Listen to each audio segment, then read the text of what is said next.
గం గణపతియే నమః. హలో అండి. అందరికీ నమస్కారం. అందరూ ఎలా ఉన్నారు?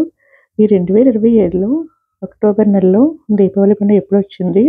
20వ తారీఖున, లేక 21వ తారీఖున లక్ష్మీ పూజ ఎప్పుడు చేయాలి? అలాగే ధనత్రయోదశి, నరక చతుర్దశి ఎప్పుడొచ్చాయి? లక్ష్మీ కుబేర పూజను ఎప్పుడు ఆచరించాలి? అలాగే అర్ధరాత్రి నిశితాకాల పూజ సమయం ఏమిటి? అనే అన్ని విషయాలు కూడా ఈ వీడియోలో తెలుసుకుందామండి. వీడియోని ఎక్కడా కూడా స్కిప్ చేయకుండా చివరి వరకు చూస్తే గనక మీకు అన్ని విషయాలు కూడా క్లియర్‌గా అర్థమవుతాయి. మొదటిసారి ఎవరైనా సరే నా ఛానల్ చూస్తే గనక పక్కనే ఉన్న బెల్ ఐకాన్ క్లిక్ చేస్తే నేను చేసే ప్రతి వీడియో కూడా మీకు నోటిఫికేషన్ అనేది వస్తుందండి. ఇక వీడియోలోకైతే వెళ్ళిపోదాం.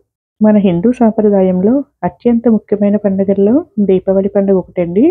చెడుపై మంచి సాధించిన విజయానికి గుర్తుగా ఈ రోజున దీపావళి పండుగను జరుపుకుంటారు. కొన్ని ప్రాంతాల్లో ఈ పండుగను 5 రోజులు విశేషంగా జరుపుకుంటారండి. ఆశ్వేజ బహుళ త్రయోదశితో మొదలైన ఈ దీపావళి పండుగ కార్తీక శుద్ధ విదియ భగిని హస్త భోజనంతో అయితే ముగుస్తుందండి. ఈ 5 రోజుల్లో 3వ రోజు జరుపుకునే పండుగే దీపావళి అండి. మొదటి రోజున ధనత్రయోదశిగా జరుపుకుంటాం. ధనత్రయోదశి ఆశ్వేజ శుద్ధ బహుళ త్రయోదశిని ధనత్రయోదశిగా జరుపుకుంటారు. ధనత్రయోదశి ఈ 2025 సంవత్సరంలో ఎప్పుడొచ్చిందో ఇప్పుడు తెలుసుకుందామండి.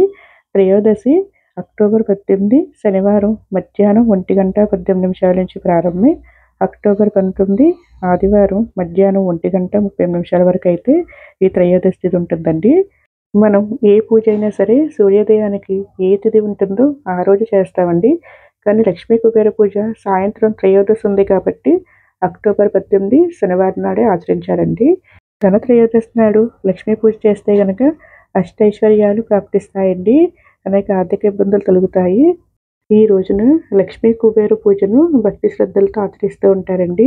అంతేకాకుండా బంగారం, వెండి వంటి వస్తువులను కొనుగోలు చేస్తూ ఉంటారండి. ఈ రోజున వెండి, బంగారమే కాకుండా ఈ రోజున ఏ వస్తువు కొన్నా కూడా శుభం జరుగుతుందని చెప్తూ ఉంటారండి. అమృత కోసం దేవతలు క్షీరసాగరాన్ని మదించినప్పుడు ధనత్రయోదశి రోజు నాడే లక్ష్మీదేవి ఉద్భవించినట్లు పురాణాలు పేర్కొంటున్నాయండి. అందుకే ఈ రోజున తనను పూజించిన వారికి లక్ష్మీదేవి అనుగ్రహిస్తుందని, ఈ రోజున ఏ వస్తువు ఇంటికి తెచ్చినా సరే అది అమృత భాండం అవుతుందని నమ్ముతారండి. ఆరోగ్యానికి ఔషధాలకు అధిపతి అయిన ధన్వంతరి జయంతి కూడా ఈ రోజే అండి. ఆరోగ్యమే మహాభాగ్యం అంటారు కదండి మన పెద్దలు. అలాంటి మహాభాగ్యానికి అవసరమైన ఔషధకర్త ధన్వంతరి. ఆయన కూడా క్షీరమదనంలో లక్ష్మీదేవి, కామధేనువు, కల్పవృక్షం, ఐరావతం వంటి లాంటి దివ్య శక్తులతో పాటు ధన్వంతరి కూడా ఆవిర్భవించారండి. ఒక చేతిలో అమృత భాండం, మరొక చేతిలో ఆయుర్వేద గంధంతో పాటు పాల సముద్రం నుంచి తరలి వచ్చారండి. అందుకే ఆరోగ్యం కోసం, అనారోగ్యాల నుంచి శీఘ్ర ఉపశమనం కోసం ఈరోజు ధన్వంతరిని కూడా పూజిస్తారు. ధన్వంతరి కూడా శ్రీమన్నారాయణ అంశేనండి. ఆయన్ను పూజిస్తే లక్ష్మీదేవి సంతోషించి అనుగ్రహిస్తుందని చెప్తూ ఉంటారు. అందుకే ఆయుర్వేద వైద్యులు చికిత్స ప్రారంభించేటప్పుడు ధన్వంతరిని స్మరించుకుంటారు. ఈ 2025లో లక్ష్మీ కుబేర పూజను ఆచరించవలసిన సమయం వచ్చి 2025 అక్టోబర్ 18 శనివారం సాయంత్రం 5:40 నుంచి రాత్రి 8:10 లోపు అయితే కనుక మీరు పూజను అయితే చేసుకోవచ్చండి. అలా వీలు కాని వారు 2025 అక్టోబర్ 19 ఆదివారం ఉదయం 6:30 నుంచి ఉదయం 9:10 లోపు కూడా మీరు పూజను అయితే చేసుకోవచ్చండి. ఎందుకంటే అక్టోబర్ 19 ఉదయం వరకు కూడా త్రయోదశి తిథి అనేది ఉన్నది కాబట్టి ముందు రోజు కుదరని వాళ్ళు అక్టోబర్ 19 కూడా ఆచరించవచ్చండి. దీపావళిలో 2వ రోజు వచ్చి నరక చతుర్దశి అండి.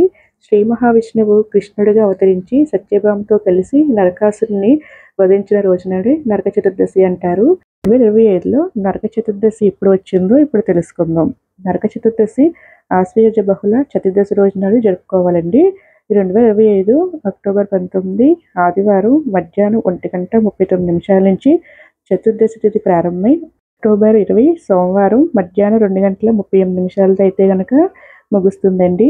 కాబట్టి మనం అక్టోబర్ 20 సోమవారం నాడు నరక చతుర్దశిని జరుపుకోవాలండి. నరకాసురుని సంహారంతో ఆనందంలో ప్రజలందరూ కూడా దీపావళి పండుగను జరుపుకుంటారండి. ఈ 2025లో దీపావళి పండుగ ఎప్పుడు వచ్చిందో ఇప్పుడు తెలుసుకుందాం. ఆశ్వయుజ అమావాస్య రోజునే దీపావళి పండుగను జరుపుకోవాలండి. అమావాస్య తిథి వచ్చి 2025 అక్టోబర్ 20 సోమవారం మధ్యాహ్నం 2:39 నుంచి ప్రారంభమై అక్టోబర్ 21 మంగళవారం సాయంత్రం 4:20 అయితే ముగుస్తుందండి. దీపావళి పండుగ అమావాస్య తిథి ఏ రోజైతే ప్రదోష కాలంలో ఉంటుందో ఆ రోజు లక్ష్మీ పూజ చేసుకోవాలి కాబట్టి 2025 అక్టోబర్ 20 సోమవారం నాడు ఆచరించాలండి. లక్ష్మీ పూజ శుభ సమయం వచ్చి 2025 అక్టోబర్ 20 సోమవారం సాయంత్రం 7 గంటల 8 నిమిషాల నుంచి రాత్రి 8 గంటల 18 నిమిషాల లోపు అయితే కనుక పూజనైతే ఆచరించవచ్చండి. నిశ్చితకాల పూజ సమయం వచ్చి అక్టోబర్ 20 సోమవారం అర్ధరాత్రి 11 గంటల 28 నిమిషాల నుంచి 12 గంటల 15 నిమిషాల లోపు అయితే కనుక మీరు లక్ష్మీ పూజను ఆచరించవచ్చండి. దీన్ని నిశ్చితకాల పూజా సమయం అంటారండి. దీపావళి మర్నాడు బలిపాడ్యముగా జరుపుకుంటారండి. చతుర్దశి నాడు విష్ణుమూర్తి వామనుడి రూపంలో పాతాళానికి అంచెవేసిన బలిచక్రవర్తి మళ్ళీ తిరిగి భూమి మీదకి వచ్చిన రోజు ఇదేనని చెప్తూ ఉంటారు. బలికి ఈ రోజున పూజలు చేస్తూ ఉంటారు. మహారాష్ట్ర వాసులు ఈ రోజును నవదివాస్గా జరుపుకుంటూ ఉంటారండి. శ్రీకృష్ణుడు గోవర్ధనగిరిని తన చిటికిన వేలుతో ఎత్తి గోవులను రేపల్లె వాసులను కాపాడింది కూడా ఈ రోజునండి. అప్పటి నుంచి ఈ రోజున గోవర్ధన పూజనైతే ఆచరిస్తూ ఉంటారండి. ఆఖరి రోజు వచ్చి 5వ రోజు యమ విధియ అండి. ఇది 2025 సంవత్సరంలో అక్టోబర్ 22 బుధవారం నాడు వచ్చిందండి. కార్తీక మాసంలో 2వ రోజున యమ విధియగా జరుపుకుంటారండి. దీన్నే భగినీహస్త భోజనం అంటారు. ఆశ్వయుజ బహుళ త్రయోదశితో మొదలైన దీపావళి పండుగ కార్తీక శుద్ధ విధియ భగినీహస్త భోజనం అంటే యమ విధియతో అయితే ముగుస్తుందండి. దీన్ని అన్నా చెల్లెల పండుగ అలాగే బాయి దూజ్ అని కూడా పిలుస్తారండి. ద్వాపర యుగంలో కృష్ణుడు నరకాసుని ఓడించిన తర్వాత ఈ రోజున తన సోదరి సుభద్రను కలవడానికి వెళ్తాడు. అలాగే సూర్యుడు కుమారుడు యముడు, ఆయన సోదరి పేరు యమున. ఆమెకు అన్నయ్య అంటే ఎంతో ఆప్యాయత. ఎన్నిసార్లు ఇంటికి ఆహ్వానించినా రాని యముడు కార్తీక మాసం విజయ రోజు అనుకోకుండా వెళ్తాడు. ఎంతో సంతోషించిన యమున ఘనంగా ఆహ్వానిస్తుంది.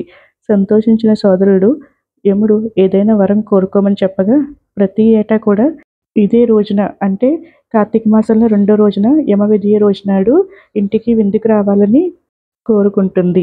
అలా ఇది యమ విధిగా భగినీహస్త భోజనంగా మారింది. ఈ రోజున సోదరుడు అక్క చెల్లెలు ఇంటికి వెళ్ళి భోజనం చేస్తే మంచి జరుగుతుందని ఒక నమ్మకం. ఈ రోజున ఎవరైతే గనక సోదరులు తన సోదరి చేతి భోజనం తింటారో వాళ్ళకి మృత్యు భయాలు ఉండవని యముడే మాట ఇచ్చాడట. సో ఇదేంటి వీడియో విన్నారు కదా. దీపావళి పండుగ యొక్క 5 రోజుల విశిష్టత గురించి నాకు తెలిసిన విషయాలన్నీ కూడా ఈ వీడియోలో అందించాలని అనుకుంటున్నాను.